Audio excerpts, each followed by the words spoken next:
suis professeur de droit de l'Union européenne à l'Université de Pavie en Italie. Auparavant, j'étais professeur à l'Université de Paris 1 Panthéon-Sorbonne et d'autres auparavant dans ma carrière.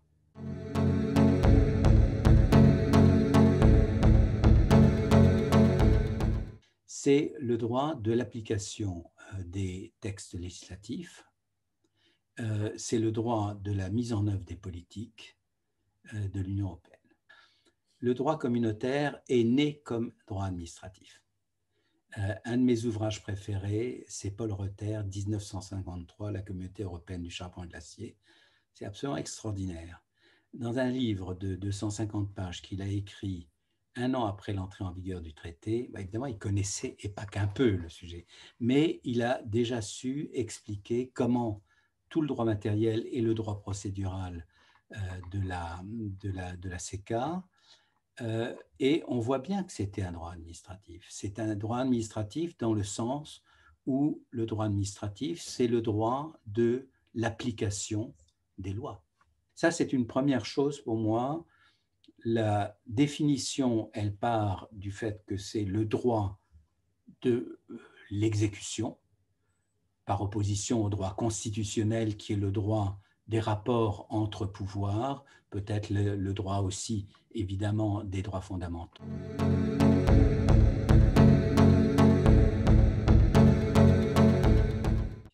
On ne se rend pas compte en France à quel point on a finalement de la chance, quand on fait des études de droit public, d'avoir un droit administratif qui n'est pas seulement le droit de l'acte administratif unilatéral. Alors que typiquement en Allemagne, le droit administratif, c'est le droit de l'acte administratif unilatéral, si on prend le vocabulaire français. En Italie, ça l'a été pendant très longtemps. Tous ceux qui ont appris le droit administratif français, qui l'ont bien appris, savent que le droit administratif, c'est aussi le droit de l'acte administratif réglementaire. Et Dieu sait qu'il y en a du droit dérivé des actes de la Commission ou parfois du Conseil qui sont en réalité des actes réglementaires, pas au sens du droit communautaire, au sens du droit interne. Et donc, où les techniques ne sont pas les mêmes, parce que quand on fait du droit administratif, on sait, même si le vocabulaire n'est pas toujours exactement le même, ce qu'est une base juridique. En droit administratif français, c'est la base législative. L'administrativiste a l'habitude de se poser les questions en termes de quelles sont les compétences que le législateur a données à l'administration. Et ça, c'est une habitude technique qui est fondamentale en droit européen, évidemment.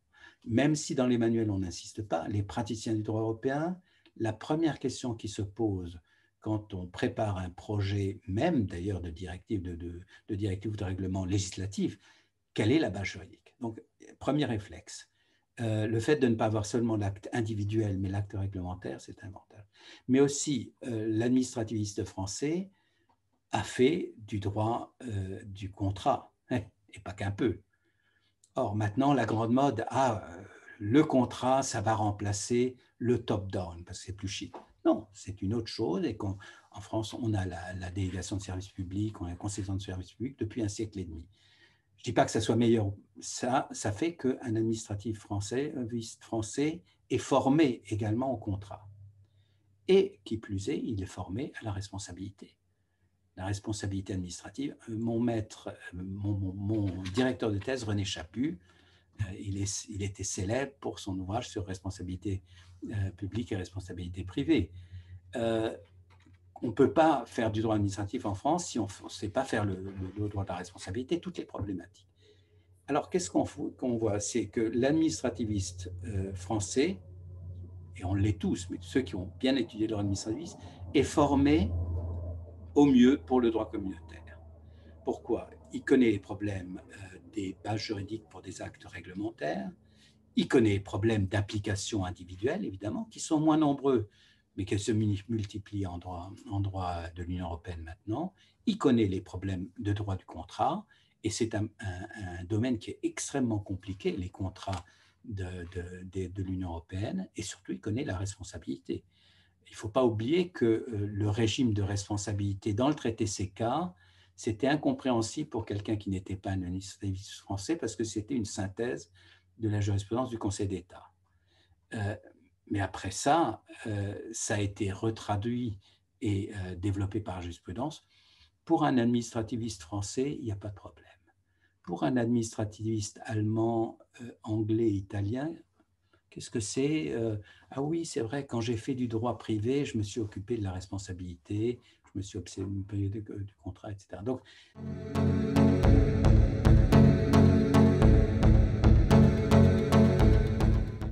absolument. Pour moi, et quand j'enseigne, je le fais, le droit constitutionnel devrait être la même chose. Si on enseigne le droit institutionnel sans se poser, alors si c'est pour des débutants, évidemment, il suffit de le droit institutionnel, mais après, si on ne se pose pas la question de l'organisation, mais aussi des règles juridiques dans les États membres pour la participation au Conseil, il manque quelque chose. Hein. Bon, le Parlement, on peut peut-être se dire, oui, c'est bien gentil, le protocole sur la subsidiarité, il y a eu 3 cartons jaunes, c'est très intéressant, mais ce n'est pas fondamental. Mais encore là aussi, ça montre bien que le caractère hybride existe. La différence, c'est qu'en droit administratif européen, le caractère hybride est beaucoup plus fort et surtout, quantitativement, l'exécution, elle se fait essentiellement par les administrations nationales. Je prends un petit exemple d'actualité, mais qui restera sans doute, dont on se souviendra. Il y a eu ce gros problème il y a une semaine à propos de la mise en œuvre pendant quelques heures d'un article du protocole sur l'Irlande de l'accord de retrait du Royaume-Uni. À supposer que l'Union européenne empêche les exportations de vaccins de la République d'Irlande vers le territoire de l'Irlande du Nord, sans la collaboration des douaniers qui n'existaient pas, mais de la police irlandaise et de la police britannique, rien ne se passait. C'est un des exemples les plus typiques. Le marché intérieur, qu'est-ce que c'est? C'est d'abord une union douanière. L'union douanière, pour fonctionner, elle a besoin de contrôle. Je ne parle plus du Royaume-Uni pour le moment. Les douaniers, ce sont des douaniers nationaux. Ils appliquent le code de l'Union européenne, mais ils sont soumis à une hiérarchie qui est une hiérarchie nationale. Il n'y a pas de hiérarchie de la Commission vers les douaniers. Ils sont soumis aux règles de la fonction publique de leur pays. Ils sont soumis à toute une série d'éléments. Donc, si on prend une chose aussi typiquement compétence exclusive de l'Union que l'union douanière, on voit tout de suite que si on le prend du point de vue du droit administratif, c'est un droit mixte.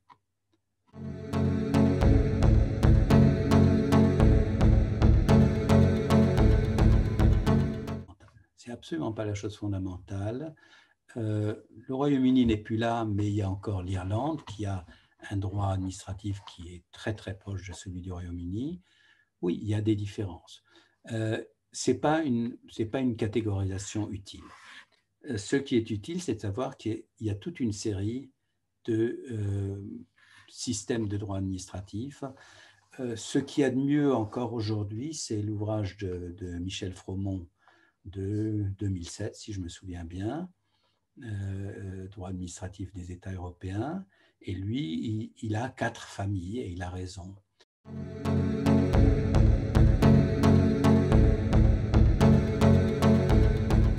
Une famille qui est la famille française, qui est la plus familière pour nous, mais dont il faut se méfier, elle n'est pas reproduite partout. Le Galles est le plus proche de la France parce que pendant longtemps, ils ont imité notre droit administratif. Ensuite, l'Espagne. Le droit italien est déjà différent. Il est inspiré par la France sur certaines choses. Le recours pour excès de pouvoir s'appelle recours pour excès de pouvoir chez eux aussi. L'origine est évidente.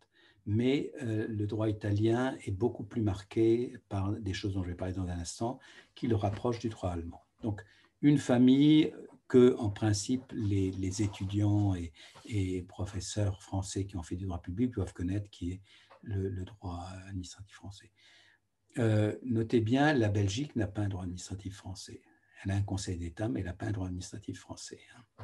Alors, qu'est-ce qu'il y a dans cette famille française? Il y a ce que je disais tout à l'heure, le droit administratif, c'est le droit de l'action, le droit commun de l'action administrative, ce qui n'empêche pas l'application ponctuelle du droit civil. Mais droit commun qui inclut non seulement l'acte individuel, l'acte unitaire individuel, l'acte réglementaire, le contrat, la responsabilité et la propriété publique. Donc, tous les domaines du droit. Il y a une deuxième famille qui est, je dirais, la famille germanique, de laquelle le droit italien se rapproche parce que, à vrai dire, ce qui est important dans cette famille-là, c'est je dirais le modèle intellectuel du droit romain. C'est ce qu'ils ont de commun, c'est ce qui explique pourquoi moi j'ai tendance à mettre l'Italie du même côté. Donc une certaine manière de raisonner qui est très typique des pandectistes allemands du 19e siècle qui ont pendant 50 ans travaillé à l'élaboration du Code civil allemand. Alors ça c'est le fond intellectuel, mais ce qui est important c'est que dans ce droit administratif, avec des différences selon pays, le droit administratif c'est le droit de l'acte individuel, point. Avec des petites excursions, c'est-à-dire qu'il y a un petit peu de droit de l'acte réglementaire, mais peu. L'essentiel de ce qu'on fait en droit français quand on s'occupe de décrets, c'est du droit constitutionnel en Allemagne. Parce qu'un acte réglementaire en Allemagne n'est pas, sauf exception, un acte administratif.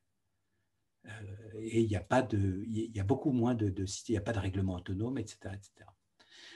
Ça n'empêche pas, il y a, c'est vrai, des actes réglementaires au niveau local. Mais bon, il n'y a pas en tout cas de droit du contrat, parce qu'il y a quelques contrats administratifs très très particuliers, mais il n'y a pas de droit général du contrat administratif. Il y a peu de droit de la responsabilité, parce qu'il y a certains aspects, mais pas tous. Et c'est la juridiction civile en Allemagne qui se prononce sur la responsabilité, etc. Donc, ça, c'est une deuxième famille. Et vous voyez tout de suite que quand on voit ça dans le droit européen, ça pose des problèmes différents. Si on prend une chose aussi banale, si je peux dire, pour un européaniste, que les directives sur les travaux publics, en France, on sait que ça implique les deux ordres de juridiction. Pourquoi? Parce qu'il y a aussi des travaux publics qui sont exécutés par des personnes privées. Mais en Allemagne, en Italie, ça implique encore beaucoup plus les deux ordres de juridiction sur des choses très différentes et donc des complexités techniques, intellectuelles. Donc ça, je dirais, c'est la deuxième grande famille, à ceci près que tout ce qui est droit de l'acte individuel, ça s'est développé en Allemagne sur la base d'une importation par Otto Meyer, qui est un professeur de droit d'il y a un siècle très connu, qui a essayé d'importer en Allemagne le droit français. Donc, il y a des similitudes. Ce qui fait que quand on se place de ce côté-là, on dit « Ah bah oui, finalement, c'est à peu près la même chose ». Mais c'est quand même deux grandes familles différentes. Puis il y a une troisième famille qui est la famille de common law, qui inclut, même s'ils sont dehors, ils ont encore une belle partie dedans pour tout ce qui est les questions de citoyens résidents pour les 10 prochaines années. Dans le droit de common law, il y a des points qui sont proches du droit français en réalité. Il y a un droit extrêmement pragmatique. Le droit administratif anglais s'est beaucoup inspiré les 30 dernières années, 40 dernières années maintenant, des solutions du Conseil d'État. Donc un droit qui est peu théorisé, comme le droit administratif français, qui est peu construit, qui est très jurisprudentiel, même si aujourd'hui en France il est très très codifié. C'est vrai aussi en Royaume-Uni, on codifie de plus en plus. Mais qui a évidemment un substrat différent, qui est le système des juridictions, puisque en Royaume-Uni, en Irlande, les cours, qui sont des juridictions au sens propre, sont chères, peu nombreuses, difficiles d'accès, et on a le phénomène des tribunals, qui ne sont pas des tribunaux administratifs, où très souvent, ils n'auraient pas les qualités, parfois oui, parfois non, de juridiction au sens de l'article 267. Donc, c'est un système qui est très pragmatique, comme le système français en réalité, mais qui a d'autres bases. Et il faut surtout oublier l'idée que ce serait un système jurisprudentiel. s'il y a quelque chose qui est jurisprudentiel à sa naissance, c'est le droit administratif français. Donc moi, je mets dans le même le bain le système anglais, le système français et le système de l'Union européenne. Froment rajoute la famille des pays nordiques, mais ça concerne Danemark, Suède, Finlande, Norvège, qui ont des traits différents, mais je ne rentrerai pas beaucoup dans les détails. Quelqu'un qui a contribué à dire ça, c'est l'avocat général Mancini, dans les années 80. Je ne sais pas quelle mouche l'a piqué ce jour-là. Je pense qu'il s'était sans doute battu avec un collègue français. Alors que si le droit jurisprudentiel est important dans le système européen, c'est parce que c'est impliqué dans le problème. Et je suis désolé, on n'a pas attendu les Britanniques pour avoir un avocat général français qui était un conseiller d'État et qui a beaucoup contribué au développement. Au Royaume-Uni, il a été victime, si je peux dire, de la dominance des continentaux, mais une victime très consentante, et en réalité, ça n'a pas du tout gêné les juristes britanniques d'avoir affaire à un droit jurisprudentiel, au contraire.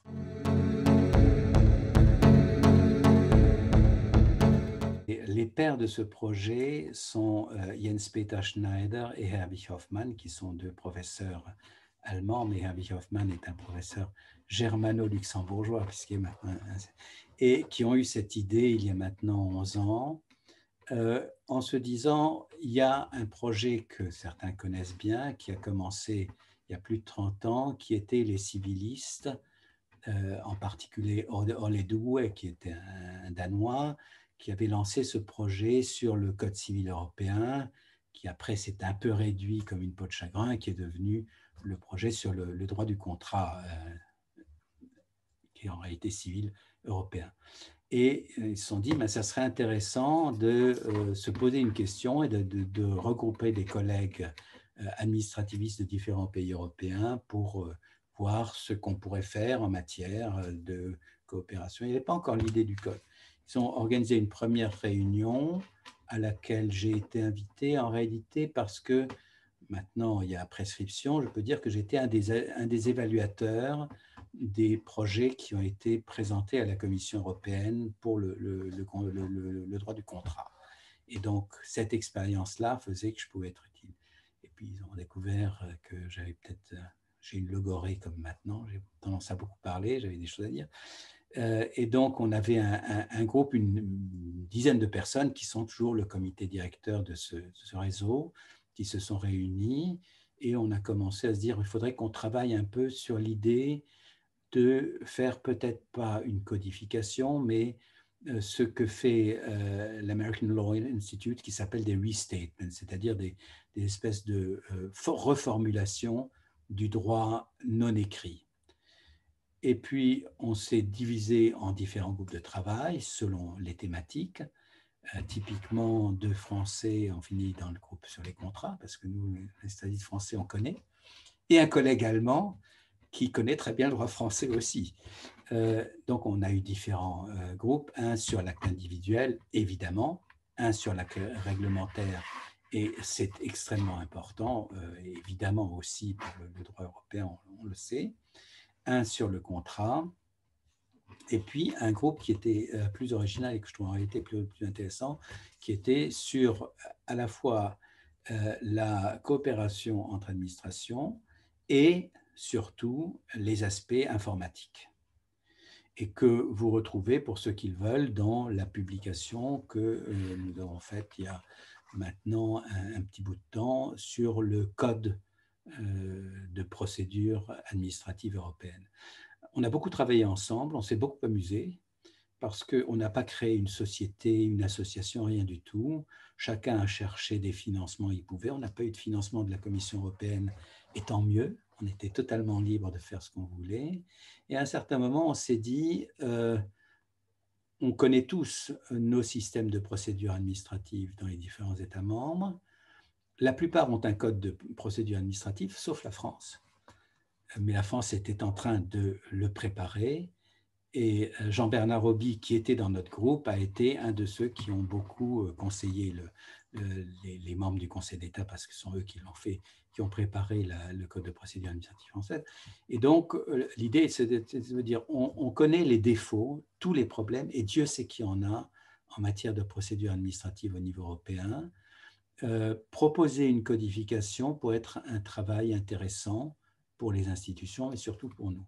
Et donc, en l'espace de, qu'est-ce qu'on a commencé vraiment là-dessus, en l'espace de 4 ans, on a produit un projet de code de procédure qui a été soumis plusieurs fois à des praticiens des États membres, praticiens des institutions. On a été énormément aidé à l'époque par le médiateur européen, Nikiforos Diamandouros, qui n'était pas juriste, qui est politologue, mais qui savait très bien l'importance du droit.